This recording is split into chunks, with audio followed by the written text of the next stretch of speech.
It is Friday night, folks, and that means it's time for our weekly report card of the Donald Trump presidency and administration. But first, here's a look back at some of the week's big moments. The time for trivial fights is behind us. I am asking all members of Congress to join me in dreaming big and bold and daring things for our country. The top cop in our country lied under oath to the American people. I have now decided to recuse myself from any existing or future investigation of any matter relating in any way to the campaign for President of the United States. I am calling for one of the largest defense spending increases in history. Education is the civil rights issue of our time. So how's he doing? Chris Stirewalt, our Fox News political editor, Molly Hemingway, senior editor at The Federalist, and Zach Buchanan, senior DNC advisor who helmed their Trump war room. Good to have all of you with us tonight. Good to have you here. Zach, let me start with you. First time on the show with us, so thanks for being here. Thanks for having me. What did you think of the Trump administration week? I mean, I give it a very solid D, and the only reason it's not getting an F is that the speech on Tuesday met the bar that a trained monkey would have to meet for it to be a good speech. He read from a teleprompter and didn't cause a scandal.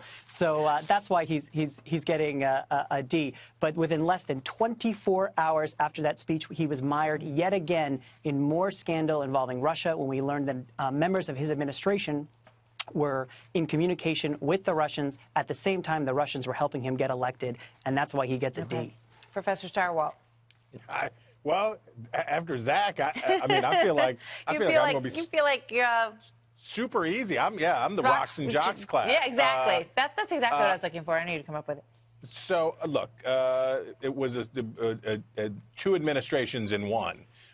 We saw the Donald Trump that a lot of people, Republicans, Democrats, independents alike, had been hoping that they would see. The long-promised pivot arrived in a speech that was smooth, well-delivered, optimistic, a contrast to his inaugural address. And, I mean, people got really excited about it. But then, as Zach did point out, the week took a turn and could have been really perilous, except for the fact that Democrats are bad at this.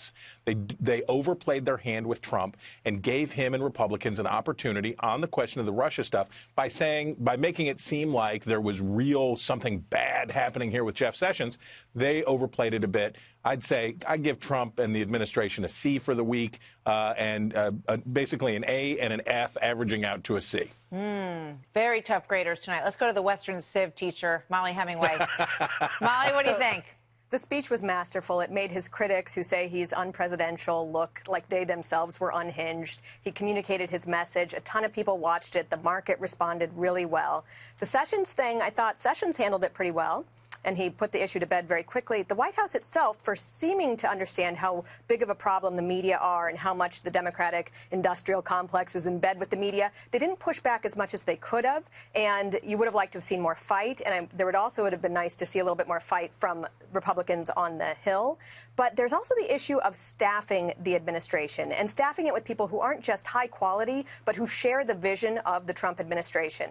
So word came out that General Mattis wants to put in Ann Patterson, who was Obama's ambassador to Egypt. She was very much involved with the foreign policy there that was deeply unsatisfactory to everybody. Trump's appeal is that he does have a different foreign policy vision, and he needs to make sure he has people who execute that well. Mattis himself seems to be at odds with Patterson, so it's a very weird and somewhat disconcerting thing to see that kind of conflict there. Gotcha. Overall, I'd say B, though. It was a really solid week for the administration. They just need to improve a bit. All right, I want to circle around one more time on this notion that there is, a Trump war room. Talk about that for us, Zach, that is pushing back, that is resisting, that is laying, the tea leaves out for the ball of string that they want to have a prosecutor that will be hanging over this administration for some time.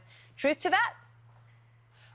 Well, what we believe is that there needs to be independent investigations into the connections between the Trump campaign, Trump officials, and the Russians. We know that there is investigations that are being conducted by the FBI, by the CIA, the Senate and House Intelligence Committees. We need independent investigations that are outside of the realm of Republican chairmen who have succumbed to pressure by the White House to run block and tackle for them.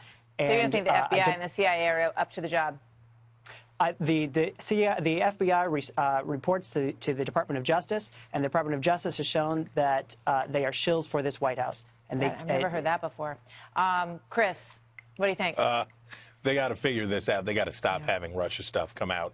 And the fact that they have not at this point done a thorough hygienic cleansing on this issue, that they have let this continue to drip out, is not good news. They've got to get serious. I, earlier this week, said that it's time for them to appoint for themselves an independent counsel, somebody who can go through the administration, find out if there's anything wrong, and then issue a report and say to the American people, look, we checked, it's okay, this is kosher, and move on. Otherwise, you're going to continue to leave the door open for Democrats to take advantage. Less than half a minute. Molly, what do you think?